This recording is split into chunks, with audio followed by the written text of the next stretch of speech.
Um dos temas mais recorrentes em praticamente todas as mitologias do mundo é aquilo que se chama pela palavra grega de catábasis, ou seja, um mito de descida.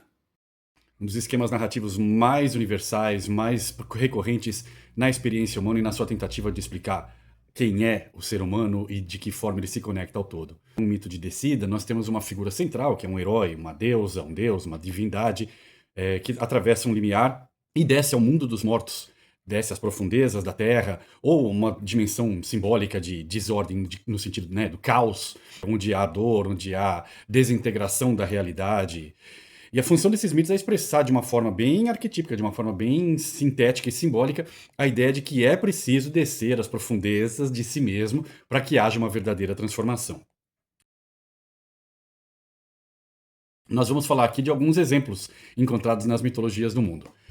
Começar pela mitologia grega, acho que um dos mitos mais conhecidos é o de Orfeu, que desce ao mundo dos mortos para resgatar por amor, né? Ele desce por amor para resgatar sua amada Eurídice. Ele é capaz de comover até a morte com uma música e ele quase consegue, mais falha quando ele cai na bobagem de olhar para trás. Esse é um tema recorrente em que a gente vê diversas mitologias. Não olhe para trás, ou seja, se entregue à sua missão, se entregue à sua jornada. Essa é uma história muito triste, né, de Orfeu e Eurídice, que revela os limites, né, do amor, né, de quanto a gente está limitado pela morte mesmo no mais sublime dos amores. Na mitologia suméria, nós temos a deusa Inanna, que desce ao mundo dos mortos, despindo-se do seu poder, atravessando. A cada portal que ela atravessa, são 7 ao todo, a cada portal ela perde um pouco mais da sua autoridade, até que ela vincula-se ao mundo dos mortos, ela tem que desaparecer.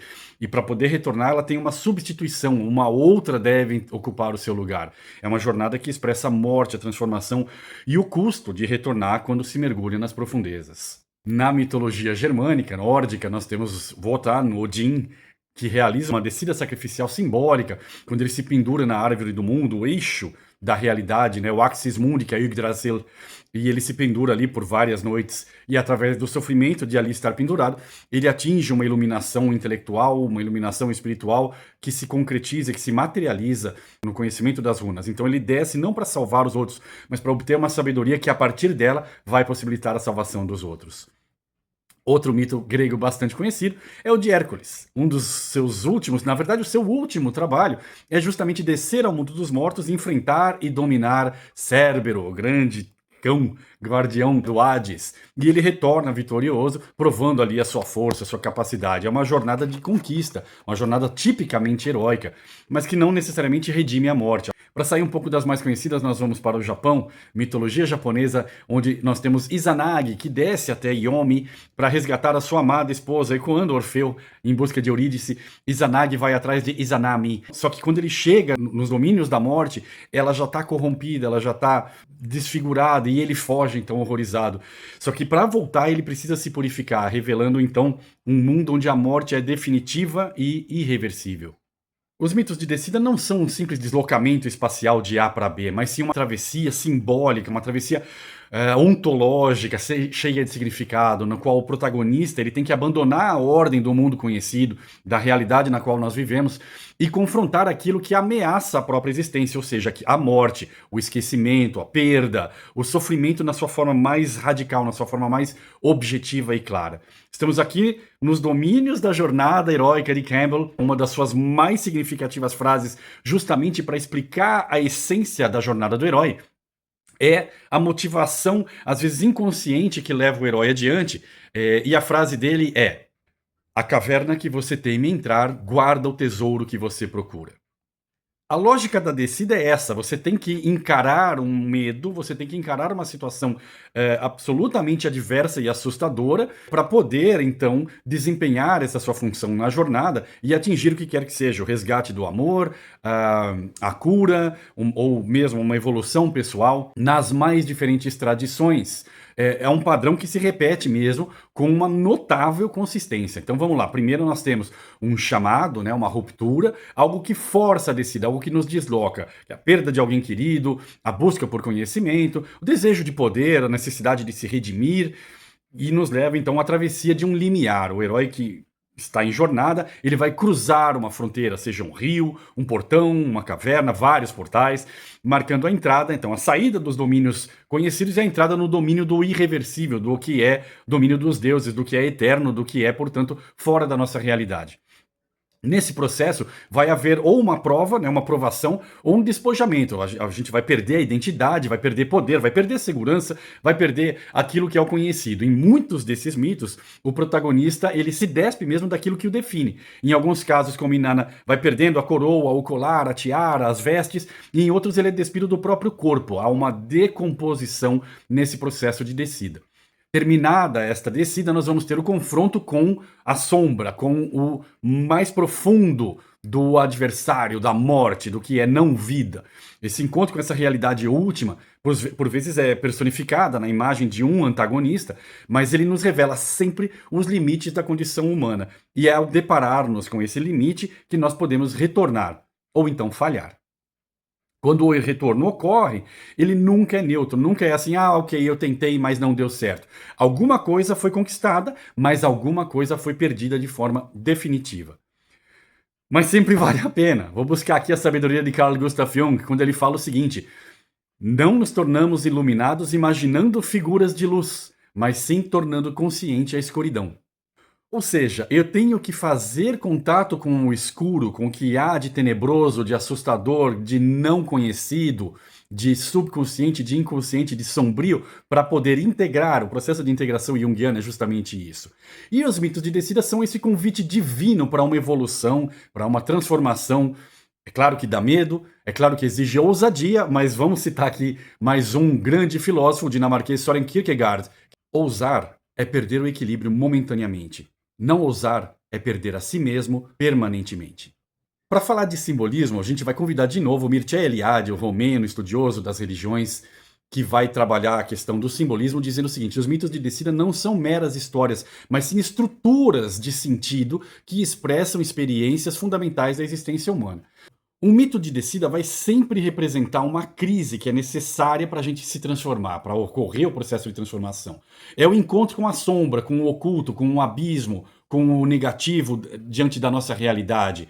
É o encontro com a morte simbólica do eu antigo, a possibilidade de um renascimento que seja qualitativo, que seja mesmo proponente de crescimento. Numa linguagem mais moderna, a gente poderia dizer que os mitos de descida, eles são um drama, né, uma dramatização daquilo que hoje chamamos de processo de ruptura interior, um mergulho no abismo interior, e podem ser, símbolos da identidade que se desfaz para dar lugar a algo novo. Então, quando a gente consegue identificar os vícios, identificar as falhas, e aí poder trabalhar essas falhas e vícios, abrir espaço para um novo, que é justamente o processo de cura, da integração.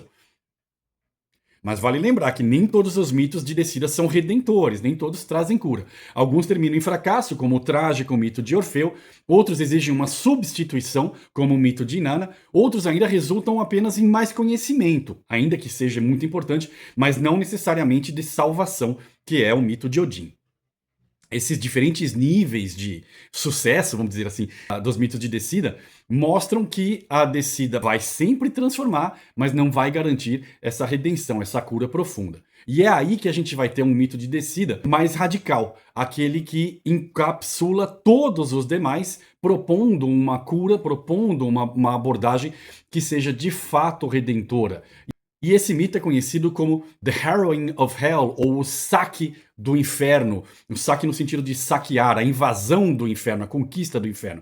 Em português, normalmente se chama de a descida de Cristo à mansão dos mortos. Nesse mito, nós temos uma descrição de como, no sábado após a Sexta-feira Santa, quando o sepulcro está fechado e os apóstolos todos estão em desespero diante do Messias que falhou, entre aspas, que morreu, nesse período, Cristo desce sozinho, arromba as portas do inferno, derrota a morte e liberta os justos. Não é uma fuga, é uma libertação mesmo, uma vitória cósmica, uma vitória divina, em que o amor divino de Cristo transforma a morte lá dentro. Ele invade os domínios da morte para resgatar os mortos. A descida de Cristo à mansão dos mortos não é apenas um detalhe da fé cristã. Em muitos aspectos, ela é uma das imagens mais poderosas do cristianismo e, infelizmente, hoje uma das mais esquecidas. Se a gente for querer entender melhor o que eu estou falando, deste autêntico mito de descida, o mais potente mito de descida da humanidade, nós temos que entender que nos primeiros séculos do cristianismo, os cristãos acreditavam que, de fato, Cristo havia descido, vencido a própria morte e alcança com isso toda a humanidade, tanto anterior ao momento em que ele está vivendo isso, quanto as que viriam depois, o que inclui a nós todos. Na tradição ortodoxa, hoje em dia, essa cena jamais perde a força. O nome que se dá para ela é Anástasis, a ressurreição que liberta, a ressurreição como libertação. Cristo levanta Adão pela mão, ele traz de volta do reino dos mortos e resgata, portanto, a criação. É Deus que criou Adão na forma do Filho, descendo e redimindo Adão. Durante a Idade Média, essa figura é poderosíssima, ela ganha forma e cor, numa iconografia belíssima. Ela era pregada nos sermões, ela era encenada em rituais, ela era pintada nas obras de arte, com correntes que se quebram, demônios que fogem em fuga diante de um Cristo quase um super-herói que invade os infernos, invade a mansão dos mortos, derrota a própria morte e resgata todos eles. Com o tempo isso foi mudando, a imaginação deu lugar a uma abstração. Essa descida de Cristo deixa de ser uma cena e passa a ser um conceito mais abstrato, e hoje ela está na doutrina cristã, mas ela raramente surge no imaginário, em pinturas, mesmo em textos. Fala-se pouco disso, vê-se isso menos ainda.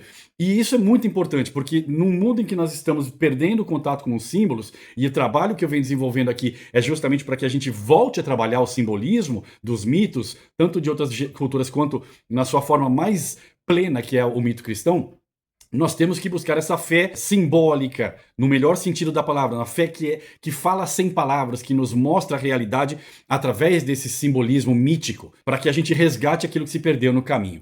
A descida de Cristo ecoa essas histórias universais, como Orfeu, como Inanna, como Odin. Ele é herói que desce ao abismo, retorna trazendo vida, mas não só uma vida individual.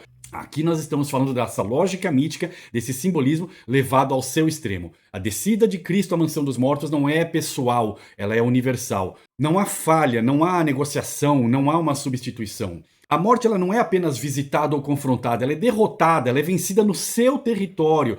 Cristo desce à mansão da morte, nos seus domínios, encara ela de frente, quebra os seus portões, rompe as correntes e libera as almas de todos. Se nos mitos de descida o herói desce para o reino dos mortos para retornar transformado, ou para tentar resgatar através do amor a sua figura amada, no cristianismo, Jesus desce para transformar a própria realidade da morte. E ao libertar Adão, Cristo cria uma tábua rasa, ele cria uma quitação.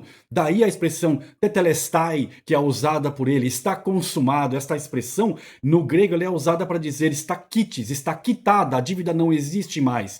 Cristo desce ao mundo dos mortos para resgatar a humanidade do conceito do pecado original e assim dar liberdade a todos os que vieram antes, durante e depois da sua existência. Os mitos de descida revelam uma intuição que é muito profunda e muito recorrente. Não tem como haver elevação sem haver um mergulho na profundidade. Os mitos de descida, eles nos lembram que toda transformação autêntica passa por um momento de perda, de escuridão, de confronto com o seu próprio limite espiritual, mas que paradoxalmente é nesse ponto mais baixo de sepulcro, de sombra, de contato com a perda, de contato com a morte, de contato com o terror, que nós podemos emergir diante da possibilidade de um novo recomeço.